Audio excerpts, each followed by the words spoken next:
This is an I-96 Connect on a 2010 Jaguar XKR. So if a thief got this key, done a relay attack and went to steal the vehicle, as you see, it's not going to start up. And we're also going to get a phone call because this is the I-96 Connect. So you'll see in a second, our phone's going to ring, so we're going to know someone's in the vehicle attacking it. So we'll just answer and end that. So if we're inside, you know someone's got your key, done a relay attack and tried to steal your vehicle.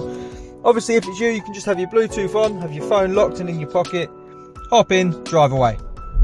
It starts up and you're good to go. As soon as you get out of the vehicle, the system becomes active, so we'll just turn the Bluetooth off as if the phone's not here. You walk out of range, system's on. So thief grabbed the key, done a relay attack, car's not going to start, and once again you're going to see we get a phone call to let us know someone's attempted to steal the vehicle and the Immobiliser's active.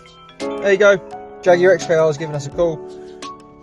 We're Immobiliser, our number's 0208 212 7393. Thanks for watching.